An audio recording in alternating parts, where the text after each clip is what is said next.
সুপ্রিয় দর্শক, আসসালামু আলাইকুম। আশা করি আপনারা সবাই ভালো আছেন। আজকে একটি গুরুত্বপূর্ণ বিষয় নিয়ে আলোচনা করব, সেটি হচ্ছে স্যালাইন তৈরি করার সময় মানুষ যে ভুলগুলো করে থাকে। আপনারা জানেন আমাদের দেশে বা বিশ্বে পানি শূন্যতার কারণে অনেক লোক মারা যায়, বিশেষ করে ডায়রিয়া এবং ডিহাইড্রেশন এবং অতিরিক্ত গরমে পানি শূন্যতার কারণে প্রতি বছর অনেক লোক মারা যায়। তো স্যালাইন বানানোর ক্ষেত্রে মানুষ অনেক কিছু ভুল করে থাকে। অনেকেই স্যালাইন বানানোর ক্ষেত্রে এর নিয়ম কানুনগুলো সঠিকভাবে ফলো করে না। অনেকেই জানে না যে স্যালাইন কিভাবে বানাইতে হয়। স্যালাইন বানানোর ক্ষেত্রে যে ভুলগুলো মানুষ করে সেটা হচ্ছে তারা কতটুকু পরিমাণ পানিতে স্যালাইন মিশাবে এই বিষয়টা নিয়ে ভুল করে, এবং স্যালাইন বানানোর পরে তারা অনেক সময় স্যালাইনটা ফ্রিজে রেখে দিয়ে খায়।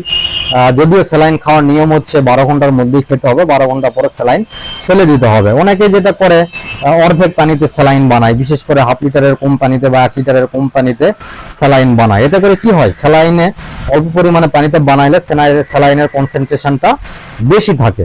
যখন আপনি পানি শূন্যতা প্রতিরোধের জন্য এই স্যালাইনটা খাবেন, যেটা নিয়ম কানুন ছাড়াই বানানো হয়ে থাকে বা কনসেন্ট্রেশন যে স্যালাইনের বেশি থাকে, তখন এই স্যালাইনটা কি করে আমাদের শরীরে গিয়ে আমাদের কোষে যে পানি আছে এই পানিকেও বের করে দেয়।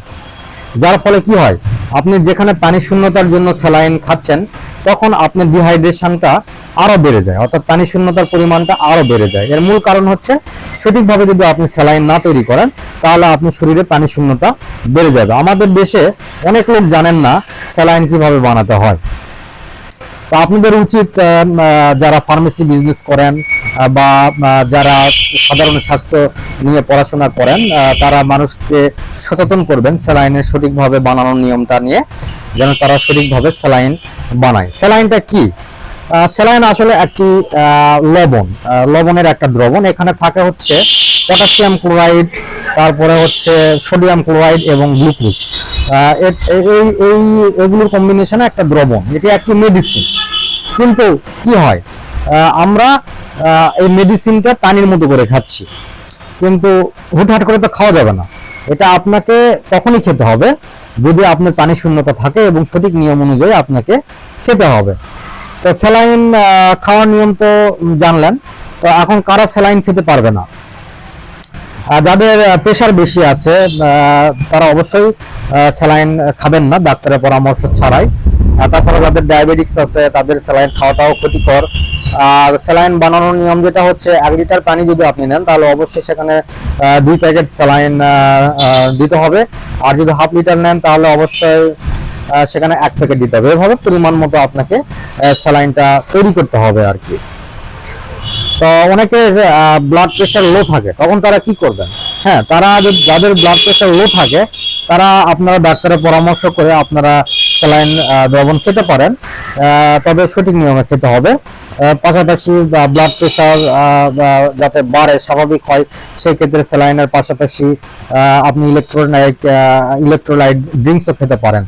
তবে বাজারে ইলেকট্রোলাইট যে ড্রিঙ্কস রয়েছে, এটা মানুষ কি করে, যখনই মানে গরম লাগছে বা মানে ক্লান্তি অনুভব করছে তখনই তারা খাচ্ছে, কিন্তু আদৌ কি তার ইলেকট্রোলাইট ড্রিঙ্কের প্রয়োজন আছে এই বিষয়টা তারা বিবেচনা করে না। এতে করে তারা আরো বেশি ডিহাইড্রেশনের কবলে পড়ছে আর কি।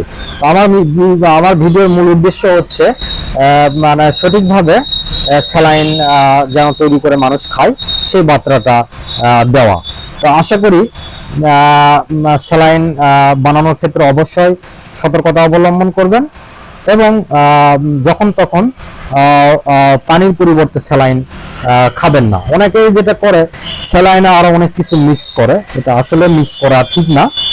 শুধু জাস্ট পরিমাণ মতো পানিতে পরিমাণ মতো স্যালাইন মিশিয়ে খাবেন, তখন আপনাদের শরীরে পানি শূন্যতা দূর হবে। তো যাই হোক, তথ্যটি যদি শেয়ার করেন তারা অন্যরাও উপকৃত হতে পারে। আর মেডিট টিপস এই চ্যানেলের পাশে থাকবেন, লাইক দিবেন, ফলো করবেন। আসসালামু আলাইকুম।